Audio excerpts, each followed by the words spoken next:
सर्व मान्यवर आणि उपस्थित सर्व भगिनी आणि बंधूंनो, आज मला अतिशय आनंद आहे। सकाळी मी इचलकरंजीला गेलो, छत्रपती संभाजी महाराजांच्या पुतळ्याचं अनावरण केलं। त्यानंतर सांगलीला गेलो, लोकमाता पुण्यश्लोक अहिल्यादेवी होळकरांच्या पुतळ्याचं अनावरण केलं। आणि आता कोंढव्याला आल्यानंतर प्रत्यक्ष हिंदवी स्वराज निर्माते ज्यांनी तुम्हाला आणि आम्हाला स्वाभिमान शिकवला, ज्यांच्यामुळे आज भगवा जिवंत आहे, अशा छत्रपती शिवरायांच्या पुतळ्याचं अनावरण करण्याची संधी मला मिळाली। योगेशचा सातत्याने आग्रह होता की आमची कोंढव्याची भूमी छत्रपती शिवरायांच्या पदस्पर्शाने पावन झालेली भूमी आहे। या भूमीवर महाराजांचा भव्य पुतळा असला पाहिजे आणि त्या पुतळ्याच्या उद्घाटनाकरता तुम्हीच आलं पाहिजे। मी त्याचे मनापासून आभार मानेन, कारण छत्रपतींचा पुतळा उद्घाटन करायला मिळणं यालाही मागच्या जन्मीची पुण्याई लागते, ती काहीतरी केली असेल म्हणून या ठिकाणी आज मी उपस्थित झालो। आपल्याला कल्पना आहे की ज्यावेळी परकीय आक्रमकांनी या देशामध्ये मोठ्या प्रमाणात आक्रमण केलं, मोगलशाही, निजामशाही, आदिलशाही असे वेगवेगळे आक्रमक या मराठी भूमीवर आणि या हिंदुस्थानावर आक्रमण करत होते। आणि ज्यावेळी अनेक राजे आणि राजवाडे हे मुघलांचे मांडलिक म्हणून त्यांचं अधिपत्य स्वीकारत होते, अशा काळामध्ये आई जिजाऊंच्या आशीर्वादाने छत्रपती शिवरायांनी शपथ घेतली स्वराज्य निर्माण करण्याची आणि 18 पगड जातीच्या लोकांना एकत्रित करत त्यांच्यामध्ये विजिगीषू वृत्तीचं रोपण केलं आणि त्यांच्या माध्यमातून हिंदवी स्वराज्य त्या ठिकाणी स्थापित केलं। छत्रपती शिवराय एक द्रष्टे नेते होते, एक असे राज्यकर्ते होते ज्यांनी समतेचं राज्य स्थापित केलं, ज्यांच्या राज्यामध्ये कुठल्या गरीबाच्या भाजीच्या देठालाही बोट लावण्याची कोणाची हिंमत नव्हती।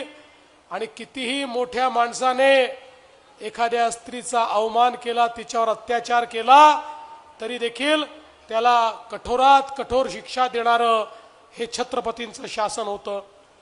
आणि आपण बघितलं असेल की ज्या प्रकारे त्यांनी सातत्याने लढाई करून हे स्वराज्य तयार केलं, स्वराज्य तयार झाल्यानंतर ते छत्रपती झाल्यानंतर दुर्दैवाने फार काळ आमच्यामध्ये राहू शकले नाहीत, पण या महाराष्ट्रामध्ये आणि भारतामध्ये एक असं तेज त्यांनी निर्माण केलं होतं की त्यांच्यानंतर छत्रपती संभाजी महाराजांनी त्या ठिकाणी मुघलांना झुंजवत ठेवलं। आणि जो औरंगजेब या महाराष्ट्रामध्ये हे ठरवून आला होता की आता शिवाजी महाराज राहिले नाही, आता मराठ्यांना मी संपवून टाकील, त्या औरंगजेबाची कबर याच महाराष्ट्राच्या भूमीमध्ये आमच्या मराठ्यांनी त्या ठिकाणी खोदली।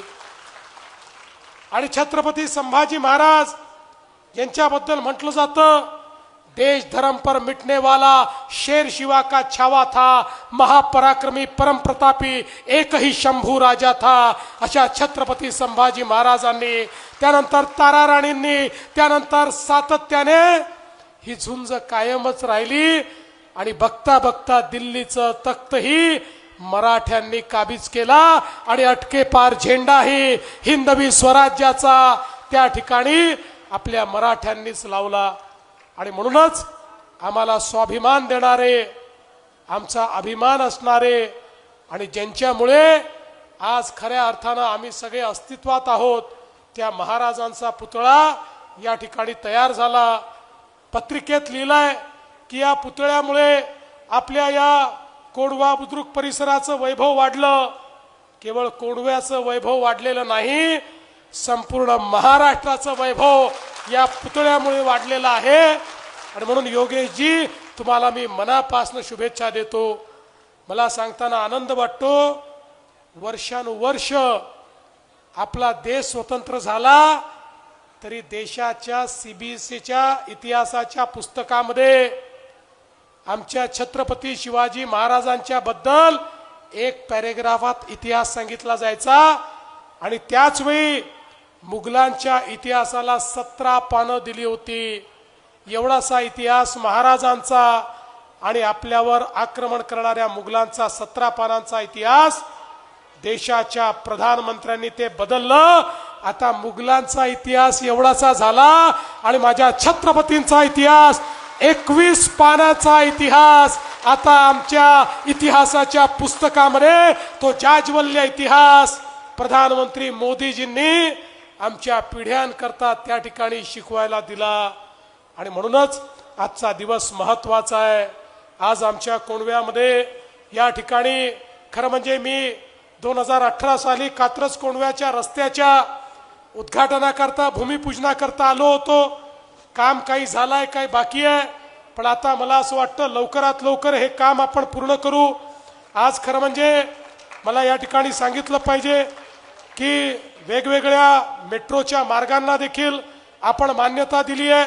त्या माध्यमातनं आपल्या कोंढव्याचा भाग आता या मेट्रोच्या माध्यमातनं जोडून पुण्याच्या इतर भागाशी देखील त्या ठिकाणी आपण जोडतो.